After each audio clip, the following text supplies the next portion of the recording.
द्वापर में महाराजा गंगेतु की गंगोत्री नामक सुंदर कन्या थी। उसका संस्कार राजा शांतनु के साथ हुआ था। वे आनंद पूर्वक जीवन व्यतीत करते थे। राजा शांतनु के गंगोत्री से 7 पुत्र उत्पन्न होकर उसके सब समाप्त हो गए। महाराजा शांतनु को बड़ी चिंता हुई, क्योंकि उनके राष्ट्र को संभालने वाला कोई न रहा। कुछ काल पश्चात उनके यहाँ बड़ा सुंदर 8वां बालक उत्पन्न हुआ। ब्राह्मणों ने उसका नाम गंगशील नियुक्त किया। गंगशील बाल अवस्था से ही बड़े चतुर, बड़े तेजस्वी थे। राजा शांतनु के कुल पुरोहित और राष्ट्र पुरोहित महर्षि पारामुनि के गृह में शिक्षा पाने लगे। बालक की तीव्र बुद्धि और उसके सील से महर्षि पारामुनि बहुत प्रसन्न थे। महर्षि पारामुनि गंगशील को कोडली ब्रह्मचारी कहने लगे। यह नाम उन्होंने इसलिए रखा था कि वे आत्मा के विषय में अत्यधिक चिंतन किया करते थे, ब्रह्मचर्य का पूर्ण पालन किया करते थे। माता गंगोत्री का अंतिम आदेश। कुछ समय पश्चात माता गंगोत्री का स्वर्गवास होने लगा। मृत्यु के समय राजा शांतनु और कौटिल्य ब्रह्मचारी उपस्थित थे। माता ने पुत्र से कहा कि इस समय मेरे अंतिम श्वास चल रहे हैं, मेरा जीवन समाप्त होने वाला है, मैं परलोक को जाने वाली हूँ। मेरा आदेश है कि तू जब तक जीवित रहे अखंड ब्रह्मचर्य का पालन करना, जिससे कि तुझे मृत्यु छू भी न सके। अपनी इच्छानुसार शरीर को त्यागने वाला बनना। तूने मेरे गर्भ से जन्म लिया है तो तू महान ब्रह्मचारी बनकर अपने जीवन को हर प्रकार से उच्च बनाएगा। तू यहाँ राष्ट्र में सूर्य के समान तेजस्वी मानव बनना। जैसे सूर्य प्रातःकाल उदय होकर तीनों लोकों में अपने प्रकाश से छा जाता है, तीनों लोकों को तपायमान करता है, महान रात्रि के अंधकार को समाप्त करके अपने दिव्य प्रकाश से मानव के जीवन को उच्च बना देता है, इसी प्रकार पुत्र तू भी महान तेजस्वी बनना। राजा शांतनु की आगे मच्छेंद्री सत्यवती से संस्कार की इच्छा हुई। वह कौटिल्य ब्रह्मचारी, जिसको गंगशील कहते थे, जो भीष्म पितामह कहलाए, एक समय मच्छेंद्री के पिता के समक्ष जा पहुँचे। उनसे कहा, हे भगवान, आप अपनी कन्या को मेरे पिता को अर्पण कर दीजिए। मेरे पिता तुम्हारी कन्या को विवाहित करना चाहते हैं। उस समय उन्होंने कहा कि हे कौटिल्य, हम तुम्हारे पिता का संस्कार तो कर सकते हैं, परंतु देखो, मेरी कन्या की जो संतान होगी वह राज्य की अधिकारी नहीं होगी, इसलिए इस कन्या को हम उन्हें कदापि नहीं देंगे। उसी समय कौटिल्य ब्रह्मचारी ने उनसे कहा, महाराज, मैं आज प्रतिज्ञा कर रहा हूँ कि मैं राज्य को कदापि नहीं भोगूंगा। उस समय उन्होंने कहा, महाराज, आप नहीं भोगेंगे तो आपकी जो संतान होंगी वो भोगेंगी। उस समय भीष्म पितामह ने कहा, आप भी मेरे पिता हैं, वह भी मेरे पिता हैं, मैं संपूर्ण जीवन ब्रह्मचारी रहूंगा, मैं विवाह संस्कार नहीं कराऊंगा। भीष्म पितामह ने यह नियम बना लिया, यह प्रतिज्ञा कर ली कि संस्कार नहीं कराऊंगा और ना ही राज्य का अधिकारी बनूंगा। जो तुम्हारी कन्या की संतान होगी वही राज्य की स्वामी बनेगी।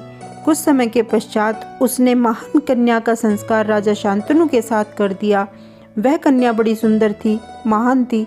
कुछ समय के पश्चात पता चला कि मच्छेंद्री के 2 बालक उत्पन्न हुए, जो चित्रांगद और विचित्र वीर थे। कुछ समय के पश्चात राजा शांतनु की मृत्यु होने वाली थी।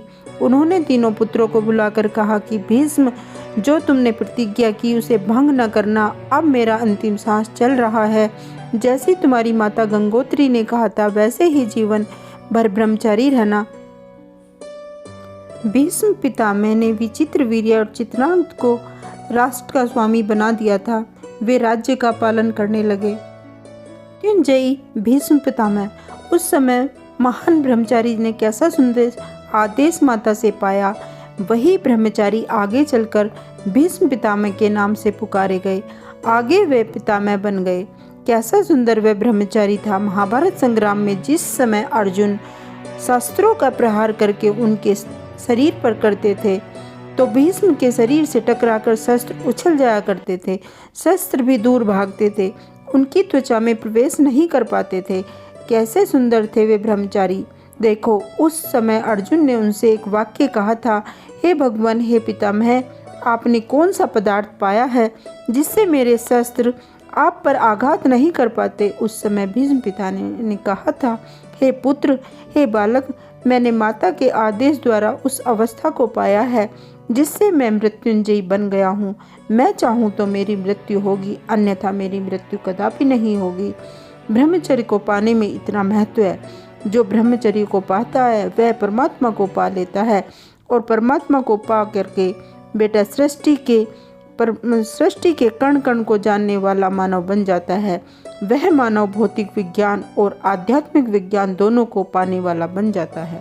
प्राण विद्या के ज्ञाता महान बलिष्ठ भीष्म पितामह इस मानव वृक्ष रूपी को जानने वाला यह एक बिंदु है। जैसे वट का वृक्ष होता है, उस वृक्ष के बीज पृथ्वी में ओतप्रोत होते हैं, उसमें प्राण तत्व उद्भुत होने लगता है, एक अंकुर में से एक विशाल वृक्ष बन जाता है। इसी प्रकार मन और प्राण का यह विशाल जगत दृष्टिपात आता है। लोकांतरों का विशाल जगत दिखने लगता है। नाग, देवदत्त, धनंजय, कुर्म, कर्कल, इन प्राणों को जानने वाला प्राणी अपने मानव शरीर को आकुंचन कर सकता है, व्यापक से व्यापक बना सकता है।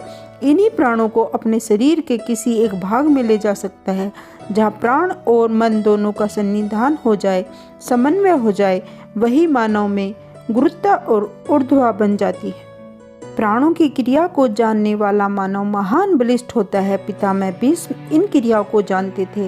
वह प्राणायाम करके संग्राम करते थे, तो जब बाण आते थे तो उनके शरीर से स्पर्श कर दूर चले जाते थे, क्योंकि प्राण में ऐसी महत्ता है। इस प्राण के द्वारा ही वैज्ञानिक अपने यान में प्राण क्रिया को स्थिर करके विश्व भान मन क्रिया को स्थिर करके एक यान का निर्माण कर लेते हैं और लोकांतर में गति करते हैं।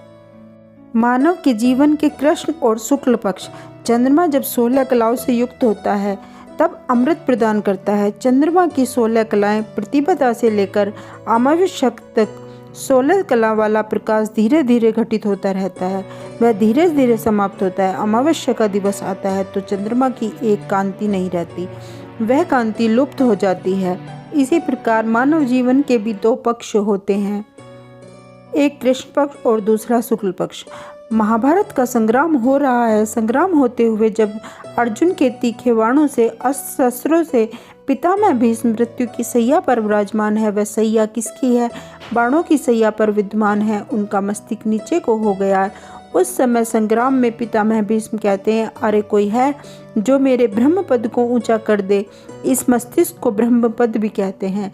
इस शरीर में एक ब्रह्म पद है जहाँ मनुष्य को ज्ञान की उत्पत्ति होती है, उसे ब्रह्म पद कहा जाता है, जिसे मस्तिष्क भी कहा जाता है। कंठ से ऊपर के भाग को ब्रह्म पद कहते हैं। भीष्म पितामह ने घोषणा की कि कौन है मेरा पुत्र, मेरे यहाँ जो ब्रह्म पद को ऊंचा बना दे। दुर्योधन ने नाना अस्त्र शस्त्रों को त्याग कर वहाँ वस्त्रों के ऊंचे ऊंचे तकिए लगाकर उन्हें भीष्म पितामह को ऊपर किया। वे कहने लगे, यह मेरा तकिया नहीं है, यह मेरे सिर के नीचे रहने वाला आसन नहीं है। तब उन्होंने अर्जुन से कहा, हे अर्जुन, मेरे ब्रह्म पद को ऊंचा करो। तो अर्जुन ने उन्हें गांडीव धनुष को ले करके अपने तीखे बाणों से उनके मस्तिष्क के पिछले भाग को छेदन करके ब्रह्म पद ऊंचा बना दिया। वह बाणों की सैया पर विराजमान है, वही उनका बिछौना है, वही उनका आसन है। पितामह का उपदेश। महाभारत युद्ध समाप्त हो गया था। जब संग्राम समाप्त हो गया तो महारानी द्रौपदी, राजा युधिष्ठिर और नाना ऋषिगण भीष्म पितामह के द्वार पर जाने लगे। उनकी यह प्रतिज्ञा थी कि हमारा जो महाभारत का संग्राम हुआ है वह कृष्ण पक्ष में है।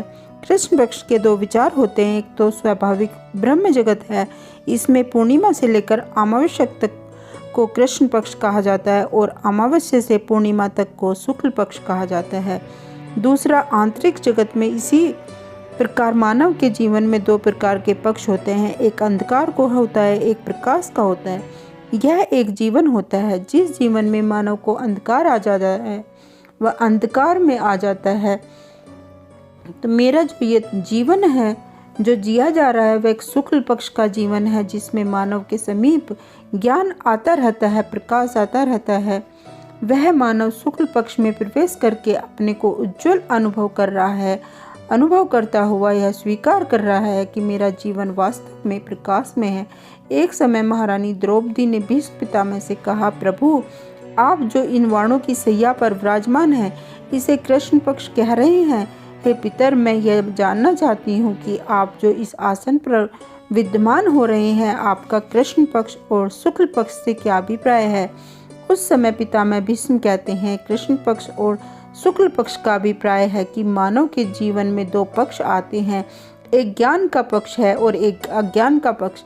अज्ञान का पक्ष कृष्ण पक्ष है जिसमें अंधकार रहता है, और ज्ञान का पक्ष शुक्ल पक्ष कहते हैं जिसमें प्रकाश रहता है। वह मानव को प्रकाश में ले जाता है। इसलिए पुत्री, मैं यह चाहता हूँ कि जिस समय महाभारत का संग्राम हुआ, मैं इन वाणों की सैया पर विराजमान हुआ, वह अंधकार का पक्ष था, क्योंकि सूर्य दक्षिणायन में चला गया था। सूर्य ज्योति ज्योतिर्मयी कहलाई जाती है, इसलिए जो ज्योतिमयी है, ज्योति देने वाली है, उसका पक्ष अंधकार में, वह कृष्ण पक्ष दक्षिणायन चला गया था। जब वह उत्तरायण आ जाएगा तो प्रकाश हो जाएगा। सूर्य का अभिप्राय क्या है? ज्ञान। जब उन्होंने कहा, हे पुत्री, मेरे हृदय में जो ज्ञान आ जाएगा, मैंने मानो यह जो पाप का अन्न ग्रहण किया था, महाराज दुर्योधन का वह रक्त प्रभाव से शरीर में भ्रमण कर रहा है, जो अब वह पृथ्वी के आंगन को जा रहा है, वह जो दूषित अन्न का रस है, वह जो रक्त है, वह सब समाप्त हो जाएगा। स्नेह स्नेह मेरे जीवन में शुक्ल पक्ष आ जाएगा। ज्ञान आने के पश्चात मानव का जीवन शुक्ल पक्ष में बन जाता है।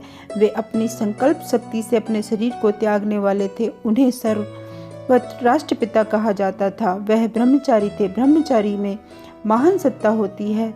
ब्रह्म और चरी, यह दो अर्थ माने जाते हैं। परमात्मा को कहते हैं ब्रह्म, उसको उसके विज्ञान के और आभा को चरी कहते हैं। ब्रह्मचारी कौन है? आज तो आप ऐसे ब्रह्मवादियों के उपदेश दे रहे हैं, परंतु उस समय आपका उपदेश कहाँ चला गया था? जब दुशासन भरी सभा में मेरे चीर को खींच रहा था, मेरे वस्त्रों का हरण करने जा रहा था, आप सभा में विराजमान थे। उस समय आपका ब्रह्म ज्ञान कहाँ चला गया था? ब्रह्म का उपदेश कहाँ गया था? भीष्म कहते हैं कि हे पुत्री, जिस समय तुम्हारा चीर हरण हो रहा था, तो भीष्म पितामह कहते हैं कि हे पुत्री, जिस समय तुम्हारा चीर हरण हो रहा था, दुशासन तुम्हारे चीर को हरण कर रहा था, उस समय मेरा कृष्ण पक्ष माना गया था, वह ज्ञान का पक्ष नहीं। मेरे राजसी अन्न को ग्रहण किया था, उससे मेरे रक्त में, मनोबल में अंधकार छाया हुआ था। उस अंधकार का परिणाम यह हुआ, हे मेरी पुत्री, मैं तुम्हारी रक्षा न कर सका, क्योंकि अज्ञान में मानव की रक्षा नहीं कर सकता। जब प्रकाश होता है, जब ज्ञान होता है, तब मानव की रक्षा करता है। हे पुत्री, इस समय मैं तुम्हारे वाक्य को दृष्टिपात करता हुआ, तुम्हारे शब्दों को श्रवण करता हुआ मैं स्वतः दुखित हो रहा हूँ। मैं अपने में यह अनुभव कर रहा हूँ कि मेरी जो यह वाणों की सैया है, वह परिणाम केवल उस पाप का है। हे पुत्री, वह जो पाप कर्म है, वही तो मुझे इस दशा में ले आए हैं। जब उन्होंने ऐसा वाक्य कहा तो द्रौपदी मौन हो गई, और महारानी द्रौपदी ने कहा, धन्य है प्रभु। हे पितर, कोई वाक्य नहीं, अब मेरी इच्छा यह हो रही है कि आप अपने शरीर को त्याग दें, तो बहुत ही प्रिय होगा, क्योंकि आपके शरीर की जो दृष्टिपात करते हुए मुझे बड़ा दुख हो रहा है। मैं अपने में यह अनुभव कर रही हूँ कि मेरे पितामह को यह क्या हो गया है। मेरे महापिता कितने उज्जवल हैं, कितना महान है, आज किस सैया पर विराजमान है। हे प्रभु, अब सूर्य दक्षिणायन आ रहा है, आप अपने शरीर को त्याग दीजिए। तो भीष्म पितामह कहते हैं, नहीं पुत्री, अभी मेरे जीवन के शुक्ल पक्ष आने में अभी कुछ सूक्ष्मता है, उस सुख पक्ष को पूर्णतः आने दीजिए। जब वह पक्ष आ जाएगा तो मेरा जीवन धन्य हो जाएगा। मैं अपने में यह अनुभव करने लगूंगा कि मेरी पुत्री मेरे समीप विद्यमान है, और मेरा जीवन ऐसा उज्जवल बन रहा है जैसे पूर्णिमा का चंद्रमा अपनी कलाओं से परिपक्व होता रहता है, अपनी कलाओं में आता रहता है, और वह प्रकाश में संसार को लाता रहता है, अमृत को बिखेरता रहता है। उस अमृत से माता वसुंधरा अमृतमयी हो रही है। हे पुत्री, तुम्हें पता है, राजा हो तो वह भी आत्मज्ञान वाला होना चाहिए। ब्रह्मवादी हो, ब्रह्म ज्ञान से ही राष्ट्र और समाज ऊंचे बनते हैं। जिन राजाओं को ब्रह्म ज्ञान नहीं होता, उन राजाओं के राष्ट्र में विज्ञान का दुरुपयोग होता रहता है। विज्ञान के दुरुपयोग होने पर राजा के राष्ट्र में अनेक प्रकार की रक्तमयी क्रांतियां उत्पन्न होने लगती हैं। पुत्री, आज मैं तुम्हें सुराष्ट्र का विचार देने के लिए विद्यमान हूँ। तुम्हें प्रतीत होगा त्रेता काल में राम के तीखे बाणों से रावण जब मृत्यु सैया पर विराजमान हो गए युद्ध क्षेत्र में, उस समय भगवान राम और लक्ष्मण दोनों विद्यमान थे। तब लक्ष्मण कहते हैं, प्रभु हम विजयी हो गए। परंतु राम कहते हैं, क्योंकि रावण इतना नीतिज्ञ था, इतनी नीति को जानने वाला था, इतना वैज्ञानिक वेदों का अध्ययन करने वाला था, मुझे ऐसा प्रतीत होता है कि आज इस विश्व में शायद व्याकरण का सूर्य अस्त हो रहा है। राम ने जब ऐसा कहा तो उस समय लक्ष्मण कहते हैं कि आप ऐसे दुखित वाक्य क्यों कह रहे हैं। उन्होंने कहा, जाओ लक्ष्मण, तुम रावण से राजनीति की वार्ता श्रवण करके आओ। उस समय लक्ष्मण ने कहा, बहुत प्रिय। लक्ष्मण अपने अस्त्र शस्त्रों से युक्त होकर उस भूमि में जाते हैं, युद्ध में प्रवेश करते हैं। रावण के मस्तिष्क के अग्रभाग में न आकर के पिछले भाग में विराजमान हो जाते हैं। हे रावण, हे लंकापति, मैं कुछ राजनीति की वार्ता तुमसे करने आया हूँ। परंतु रावण ने कोई वार्ता प्रकट नहीं की, क्योंकि लक्ष्मण जी उनके सिर की तरफ जाकर बैठे थे। जब कुछ पूछना होता है तो हमें उनके पदों की तरफ बैठना होता है। हमारे राष्ट्र में विज्ञान का दुरुपयोग नहीं होना चाहिए, क्योंकि विज्ञान के दुरुपयोग होने पर राष्ट्र का विनाश हो जाता है, राष्ट्र अग्नि के मुख में चला जाता है। भीष्म पितामह ने मृत्यु से 4 दिन पहले यह कहा था महारानी द्रौपदी और 5 पांडवों से, अब मैं 4 दिवस में अपने शरीर को त्याग दूंगा, क्योंकि अब मुझे ज्ञान हो गया है, मेरे जीवन का अंधकार समाप्त हो गया। अब मैं अपने शरीर को त्याग दूंगा, जिससे मैं उत्तरायण ज्ञान और प्रकाश को कहते हैं। अब मुझे ज्ञान हो गया है। भीष्म पितामह यह उच्चारण करते हुए वेद मंत्रों का, गायत्री का जपन करते हुए अनेक ब्रह्म के उपदेश देकर शांत हो गए। मृत्यु को विजय करने वाले भीष्म पितामह ने गायत्री की गोद में प्रवेश किया।